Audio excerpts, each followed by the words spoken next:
क्या आप जानते हैं इंडिया पूरे वर्ल्ड में मिल्क कैटेगरी में सबसे बड़ा प्लेयर है। अब आप कहोगे इसमें कौन सी नई बात है, यहाँ तो हर एक गली मोहल्ले में गौशाला मिलेगी आपको। पर हमेशा से ऐसा नहीं था। 1950s और 60s में भारत एक मिल्क डेफिशिट देश था, मतलब यहाँ पे दूध की बहुत ज्यादा कमी थी। और हैरान कर देने वाली बात यह है कि गौ माँ पूजने वाले इस देश को अपने दूध की कमियों को पूरा करने के लिए बहुत ज्यादा इम्पोर्ट्स पे डिपेंड करना पड़ता था। बात करें अगर उस टाइम की डेयरी इंडस्ट्री के बारे में, तो हमारी मिल्क इंडस्ट्री केवल 21 मिलियन टन दूध प्रोड्यूस करती थी, और वो भी तब जब हमारे पास थी दुनिया की सबसे ज्यादा कैटल पॉपुलेशन। अब आप बोलोगे ऐश्वर भाई ऐसा क्यों कि कैटल्स की इतनी बड़ी पॉपुलेशन होने के बाद भी हम इतना कम मिल्क क्यों प्रोड्यूस करते थे। तो ये जानने के लिए बेसिकली हमें जाना पड़ेगा 1970s में और समझना पड़ेगा कि उस समय के भारत के हालात कैसे थे। देखिए, अगर हम फाइनेंशियली बात करें तो 1970s में लगभग 65% of Indian population poverty line से नीचे आती थी। यानी उस वक्त ऑन एन एवरेज भारतीयों की सालाना इनकम थी मात्र 220 रुपए। तो इस स्टेट में मिल्क प्रोड्यूस करना या फिर खरीदना किसी लग्जरी से कम ना था। पर आज की कहानी कुछ और है। आज इंडिया मिल्क इंडस्ट्री में वर्ल्ड का लीडिंग प्रोड्यूसर है, जो ग्लोबली 25% से लेकर 30% तक मिल्क प्रोड्यूस करता है। यानी हर 4 में से एक बच्चा इस दुनिया में इंडिया के द्वारा प्रोड्यूस किया हुआ दूध पीता है। पर ऐसा हुआ कैसे?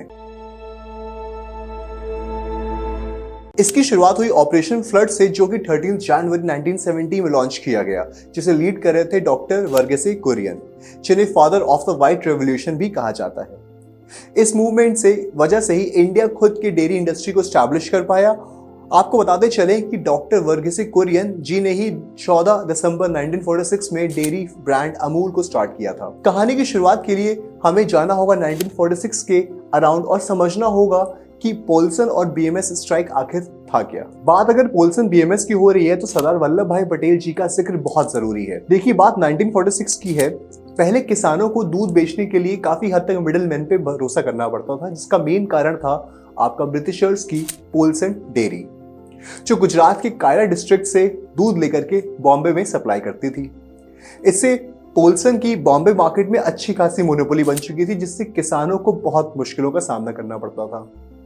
ऐसा इसलिए क्योंकि पोल्सन काफी कम प्राइस लेकर के किसानों को एक्सप्लॉइट करते थे। मतलब आप यूं समझ लीजिए कि जैसे कि आजकल अमूल है, वैसे ही उस वक्त पोल्सन की पॉपुलैरिटी हुआ करती थी। यहीं पे शुरुआत हुई एक रेवोल्यूशन की, जिसको लीड कर रहे थे हमारे पटेल जी। उन्होंने कहा कि फार्मर्स के लिए एक अलग से कोऑपरेटिव ऑर्गेनाइज की जाए और पोल्सन को जाने वाली सप्लाईज बंद कर दी जाए। फार्मर्स ने बीएमएस यानी बॉम्बे मिल्क स्कीम के खिलाफ 15 दिनों तक का स्ट्राइक रखा और पोल्सन को जाने वाले सारे दूध को रोड पर बिखेर दिया। इससे पोल्सन की मोनोपोली खत्म हुई और कायरा फार्मर्स के लिए डायरेक्ट मार्केट एक्सेस खोल दिया गया। इस मूवमेंट को बाद में डॉक्टर वर्गीस कुरियन जी ने भी ज्वाइन किया और फिर इसे आगे बढ़ाया। चलिए अब बात करते हैं उस ऑपरेशन की जिसने भारत के दूध की क्षमता को बदल के रख दिया। यह था ऑपरेशन फ्लड। ऑपरेशन फ्लड को बेसिकली 3 फेजेस में पूरा किया गया। फेज 1, देखिए फेज 1 1970 से लेकर के 1980 तक चला, जिसका पूरा फोकस मिल्क प्रोडक्शन बढ़ाने के ऊपर था। इसमें अच्छी ब्रीडिंग के लिए आर्टिफिशियल इंसेमिनेशन के साथ साथ कैटल्स की सेहत के लिए अच्छे न्यूट्रिशन और गांव-गांव में वेटरनरी हेल्थ केयर पे बहुत खास ध्यान दिया गया। अगला फेज आता है आपका फेज 2। देखिए फेज 2 आपका 1981 से शुरू हुआ और 1985 तक चला। इसमें पूरा फोकस कोऑपरेटिव्स नेटवर्क और मिल्क प्रोसेसिंग प्लांट सेटअप करने पे था। इसके लिए गांव-गांव में कोऑपरेटिव्स बनाए गए। ये कोऑपरेटिव्स किसानों से दूध लेकर के उसे प्रोसेस करके बेचते थे। इससे मिडिलमैन तो कम हुए ही हुए, साथ ही साथ किसानों का मुनाफा भी बढ़ा। मिल्क कलेक्शन सेंटर्स, जिसको हम वीडीसीएस भी कहते हैं, यानी विलेज डेयरी कोऑपरेटिव सोसाइटीज पे किसान दूध लेकर के बेच सकते थे। ये सेंटर्स रेफ्रिजरेशन इक्विप्ड होते थे, जिससे दूध की फ्रेशनेस और क्वालिटी मेंटेन रहती थी। दूध वीडीसीएस से निकल करके मिल्क प्रोसेसिंग प्लांट तक पहुंचाए जाते थे, जिससे डीसीएमपीयू या district cooperative milk producers union भी कहा जाता था। इन डीसीएमपीयूज पे दूध को पैस्चराइज पैकेज करके डेयरी प्रोडक्ट्स बनाते हैं, जैसे कि बटर, चीज और पाउडर्ड मिल्क। फेज 3 1985 से शुरू हुआ और 1996 तक चला।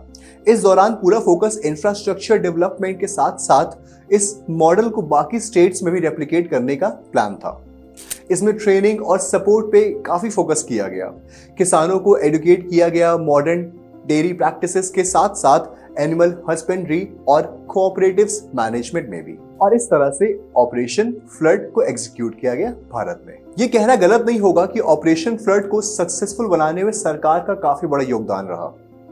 गवर्नमेंट ने ना सिर्फ किसानों को ट्रेनिंग प्रोवाइड की, पर साथ ही साथ इलेक्ट्रिसिटी और वाटर पे सब्सिडी भी दी, और इस तरह से ऑपरेशन फ्लड या कहें व्हाइट रेवोल्यूशन को देश में सक्सेसफुल बनाया गया।